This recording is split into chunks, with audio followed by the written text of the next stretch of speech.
They called him a burden. They whispered he was an embarrassment. But as Ethan Cole stood in the dim hallway of his parents' house, listening to their voices bleed through the thin walls, he realized this wasn't just frustration. This was rejection, cold, deliberate, final. He had returned here broken, carrying two small boys who had already lost one parent. Believing that family meant safety, he was wrong. 3 months earlier, Ethan's world had collapsed in silence. His partner, Daniel, had lost his battle with pancreatic cancer, leaving behind not only the echo of his laughter, but the legal and financial stability that had anchored their little family. The lease to their home had been in Daniel's name. Without him, the landlord's letter had arrived quickly, 2 weeks to vacate. And without Daniel's income, Ethan found himself clutching the hands of Liam and Noah, the 5-year-old twins they had adopted together. And walking back to the house he had left years ago, he had hoped, foolishly perhaps, that his parents had softened.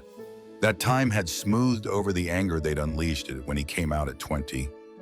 At first, they wore the mask of kindness, offering the spare room, making polite conversation at dinner. But soon, out there, the sharp edges began to show. Little remarks cut into the air during breakfast, comments about how expensive children were, how crowded the house felt, how Ethan still hadn't gotten back on his feet. That night, as the boys slept, Ethan passed the living room and froze at the sound of his parents' low voices. His mother's tone was crisp, almost clinical. He's shamed us for years with that lifestyle. Now he drags in 2 children who aren't even blood. His father's sigh was heavy, final. Enough is enough. The words pressed into Ethan's skin like ice. He didn't make a sound. He just stood there, staring at the shadow of their bodies moving behind the half-closed door, knowing that whatever fragile hope he had for reconciliation had just shattered. Morning came with the smell of coffee and the sound of their verdict. They didn't raise their voices.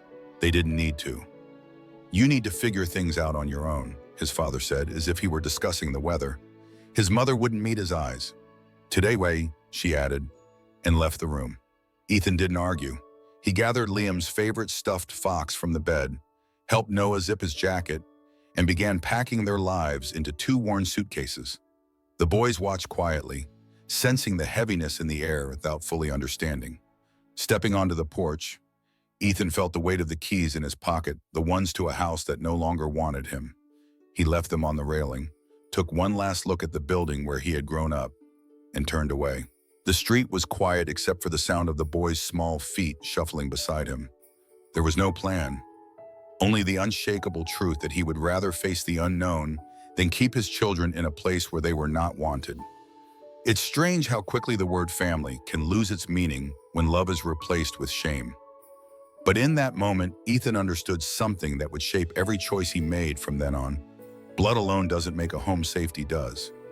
Dear listener, if this story has already gripped your heart, stay with Heart's story to follow Ethan's journey, because this is only the beginning.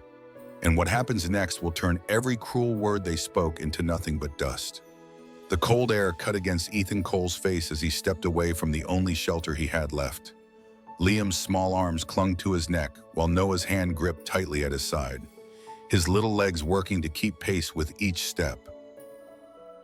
2 suitcases rolled unevenly along the sidewalk, the wheels catching on cracks in the concrete.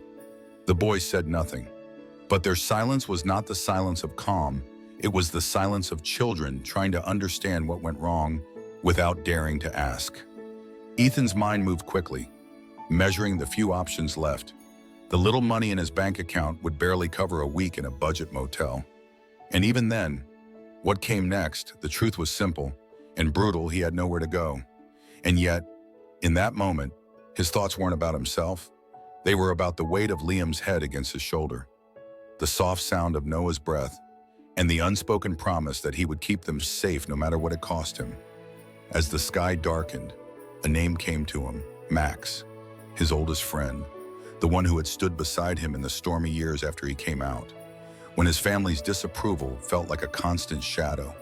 Without hesitation, Ethan dialed the number. The voice on the other end didn't ask for explanations. "Come over," Max said.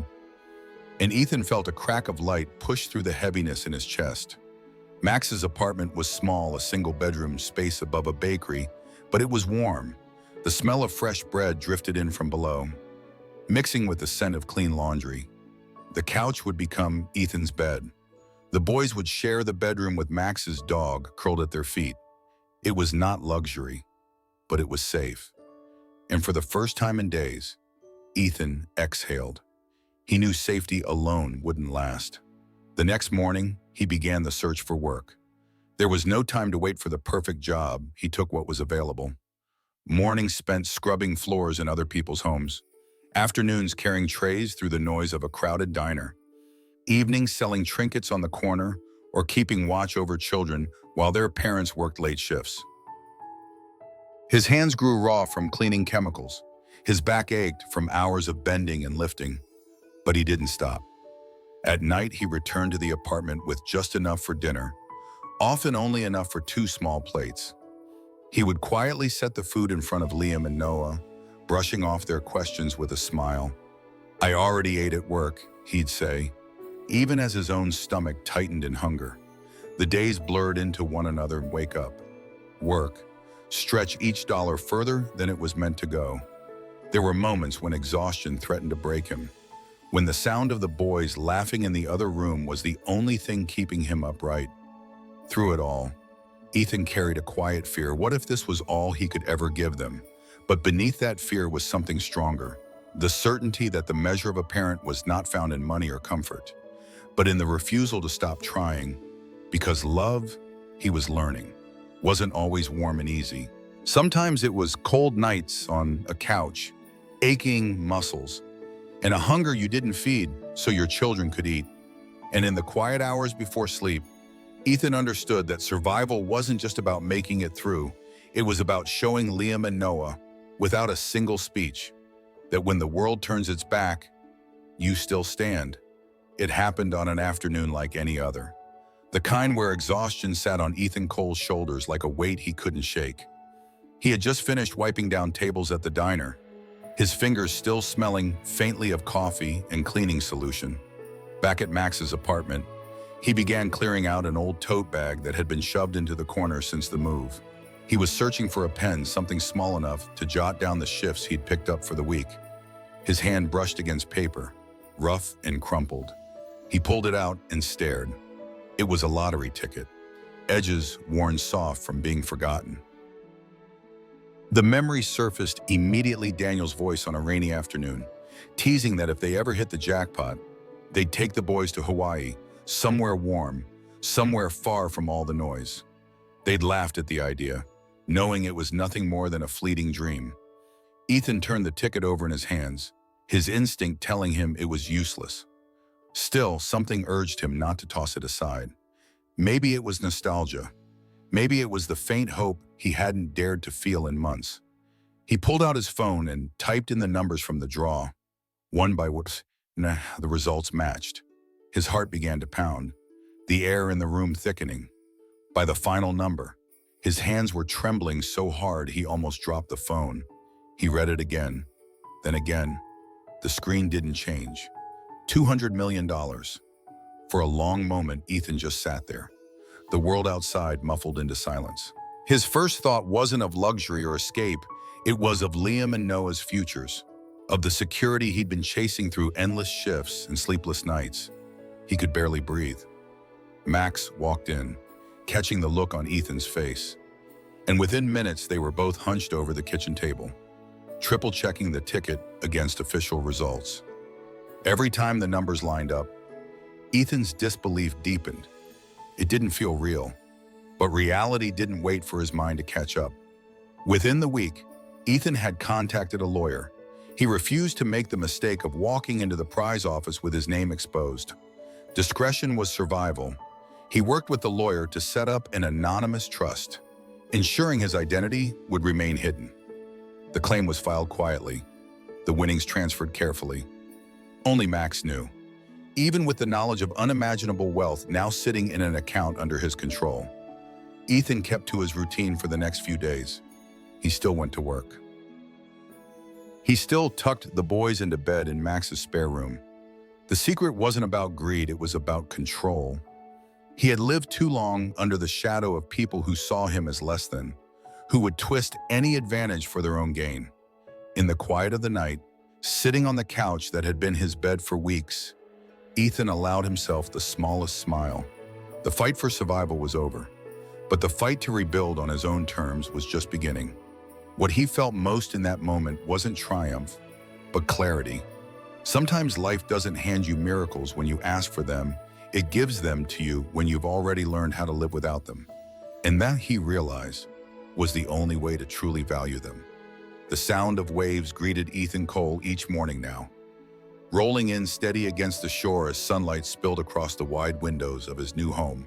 The small apartment over the bakery had been replaced by a house on the edge of the coast, where Liam and Noah could race barefoot through the sand before school.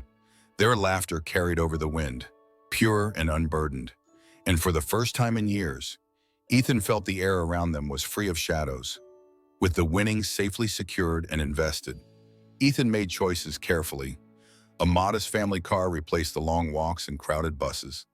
The boys were enrolled in a school where teachers remembered their names and asked about their day. Weekends were filled with simple trips, picnics by the water, afternoons at the library, evenings building pillow forts that stayed up until Monday morning. But rebuilding wasn't only about comfort. The hardship had left a mark, a knowledge of what it meant to be left with nothing. From that place grew Hope Harbor, a foundation Ethan established quietly, designed to help LGBT parents and single parents abandoned by their families. The work was deliberate and personal. He met with the first recipients himself, sitting across from them in the small office above the foundation's storefront space, listening to stories that mirrored his own. The public knew Hope Harbor's mission, but no one outside of Max and his lawyer knew the depth of Ethan's resources. It was better that way, less noise, more focus. It didn't take long for word to travel back to the people who had shut their door on him. One afternoon, standing on his porch overlooking the sea, Ethan saw the shape of his parents on the path. They walked slowly, wearing the expressions of people rehearsing their words before speaking them. His father started with, "We want to be close to the boys." His mother added something about regretting how they had handled things. The sentences were soft, practiced, and hollow. Ethan stood in the doorway, the sound of the ocean between their words. He didn't raise his voice. "When we had nothing, you called us a burden. Now, we don't need you." His tone was even, not sharp, but it left no space for misunderstanding. They didn't argue. They turned back down the path, their figures shrinking against the wide sky until they disappeared completely. Inside, Liam was coloring at the kitchen table, Noah building a tower of blocks. The house smelled faintly of the banana bread Max had brought earlier. Life went on, as it always does when you choose who belongs in it. Ethan knew that closing that door wasn't about anger. It was about protecting the peace he had built for his family, a peace that had cost years of struggle and the courage to walk away from people who were supposed to love him unconditionally. Sometimes rebuilding your life means more than adding what you lacked. It means refusing to let back in what once broke you. And in that decision, Ethan understood that boundaries were not walls to keep love out, but gates to let the right love in. A month after the quiet but firm parting with his parents, Ethan Cole sat at his desk in the Hope Harbor office, sorting through the usual paperwork and grant requests. The hum of the small coffee machine filled the space, the kind of ordinary sound that anchored him after years of instability. Among the envelopes was one that stood out thicker than the rest, embossed with the name of a philanthropic foundation he didn't recognize. Inside was a formal letter and a bank document confirming a substantial donation, $2 million, earmarked for Hope Harbor's expansion. At the bottom, in neat handwriting, was the donor's name, Ryan Cole. Ethan froze, reading it again.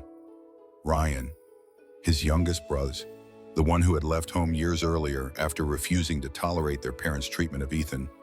The memory of that day was sharp. Ryan, barely out of college, had stood his ground in the middle of their parents' living room, saying he would not be part of a family that turned its back on blood. He had left without a forwarding address, and over the years, The distance between them had felt like another wound Ethan had to carry. Now it seemed Ryan had been closer than Ethan ever knew. The letter explained everything. Ryan had been following Ethan's journey quietly, watching from a distance, wanting to help, but waiting until he was certain Ethan had broken free from the reach of their parents' influence. You built something powerful. The letter read, I want to stand beside you as you grow it. Weeks later, at the grand opening of Hope Harbor's new branch, the crowd filled the small coastal town's community hall. Donors, volunteers, and families who had received help were gathered in celebration. When it was time for the formal speeches, Ethan scanned the audience and locked eyes with Ryan, standing toward the back. Without hesitation, Ethan called him to the stage. The room hushed as Ryan approached. Ethan embraced him tightly, not the brief kind shared for appearances, but the kind that spoke of years lost in a bond unbroken. Into the microphone. Ethan's voice was steady but thick with emotion. This is my real family, the one who stayed true when it mattered most. Gasps rippled through the crowd when Ryan presented the oversized check, his name in bold beneath the donation amount. Cameras flashed. Applause erupted. Down in the audience, Ethan caught sight of his parents standing in the shadows, their faces pale and unreadable. They had come expecting a different story, perhaps a moment to step back into the narrative. Instead, they were watching it be rewritten without them. After the ceremony, Ryan, Ethan, Liam, and Noah stood together for photographs, the boys clutching each of their uncle's hands. The room was alive with warmth, the kind that didn't come from shared blood, but from shared loyalty.